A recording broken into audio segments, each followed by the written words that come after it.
How did a small northern European country like Denmark, with its modest land area, manage to claim and hold on to the world's largest island, an Arctic territory nearly 50 times its size? To understand this, we have to look past the modern image of Greenland as an autonomous territory and dive into a history involving Viking exiles, religious zeal, and high-stakes legal battles in international courts. Does the story really begin with a man banished for manslaughter? In a way, yes. In the late 10th century, around 982 AD, a Norseman named Eric the Red was exiled from Iceland for his role in a killing. He sailed west and discovered a massive icy landmass. Seeking to attract fellow settlers, he gave the island a favorable name, calling it Greenland, despite the fact that 81% of the island is covered by an ice sheet. These Norsemen established two main settlements, the eastern and western settlements, which survived for nearly 500 years. But why did Denmark eventually inherit these claims? The answer lies in the political unions of the Middle Ages. In 1261, the Norse Greenlanders submitted to the rule of the Kingdom of Norway. Later, in 1380, Norway entered into a personal union with Denmark under a single monarch. This union effectively linked the fate of Norway's North Atlantic dependencies, Greenland, Iceland, and the Faroe Islands, to the Danish crown. But what happened when the Norse settlements completely disappeared in the 15th century?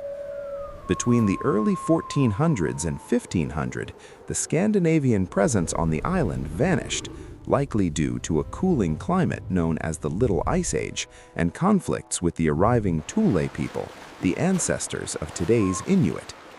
For over 200 years, Europe had virtually no contact with Greenland. Did this mean Denmark lost its claim? Not according to the Dano-Norwegian kings.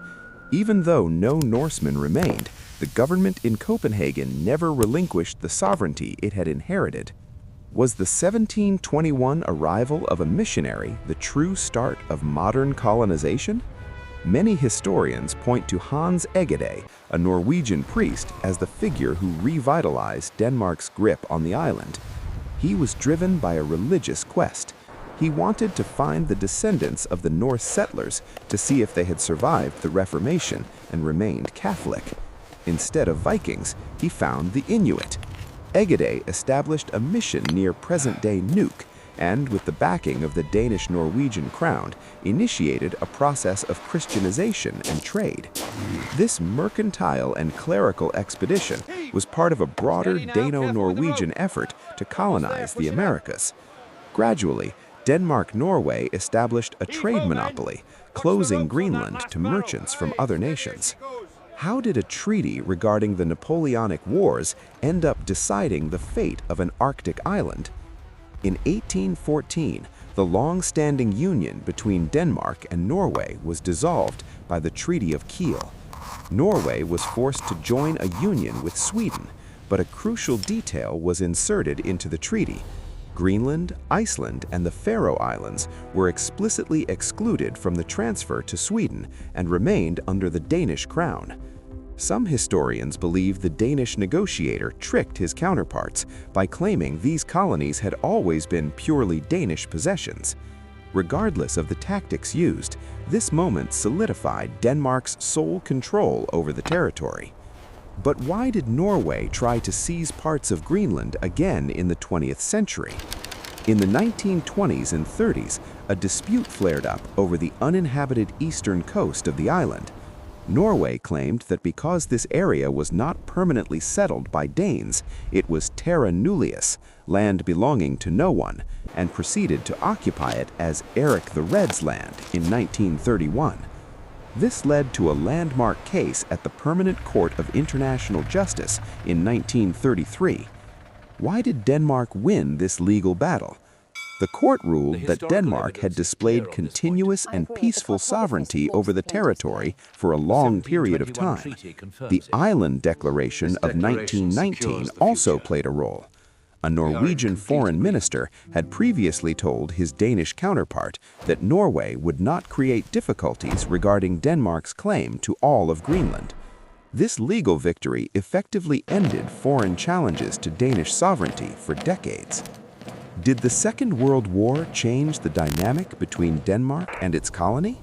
When Nazi Germany occupied Denmark in 1940, Greenland was suddenly cut off from its metropole. The United States, concerned about German interest in the Arctic, took Greenland under its protection in 1941. This period fostered a new sense of self-reliance among Greenlanders. After the war, the U.S. recognized the island's immense strategic value for tracking Soviet activity. In 1946, the United States even offered to buy Greenland from Denmark for $100 million. Why did Denmark refuse? For the Danish government, the island was an integral part of the kingdom's history and national identity. Selling it was unthinkable. Instead, they signed a defense agreement in 1951, allowing the U.S. to maintain military bases, like the massive Thule Air Base, while ensuring that Danish sovereignty remained intact. How did Greenland transition from a colony to an autonomous nation? Following pressure from the United Nations for decolonization, Denmark changed its constitution in 1953. This act officially ended Greenland's status as a colony and integrated it as a county of Denmark, granting Greenlanders Danish citizenship. However, this move also sparked a period of intense Danification, where Danish language and culture were prioritized over Inuit traditions. This cultural pressure led to a growing movement for autonomy. In 1979, Greenland was granted home rule, giving it control over internal affairs. This was further expanded in 2009 with self-rule, which recognized Greenlanders as a separate people under international law and gave them the right to seek full independence if they choose. Is the struggle for Greenland over? Recent events suggest otherwise.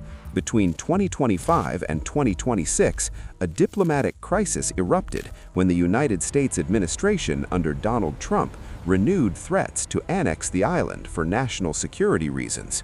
Why is the island still so coveted?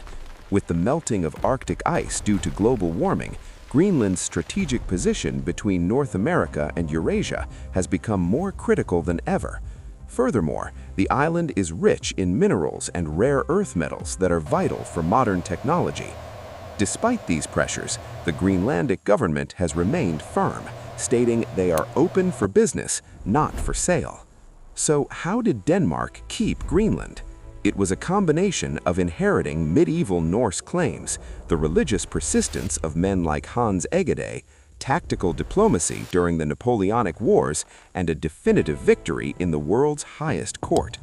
Today, the relationship is no longer one of a ruler and a colony, but a complex partnership where Denmark provides a massive annual block grant that accounts for over 20% of Greenland's GDP, while Greenland continues to navigate its path toward potential full independence. The question for the future remains: will the world's largest island eventually stand as its own sovereign nation, or will its strategic value continue to bind it to the Kingdom of Denmark?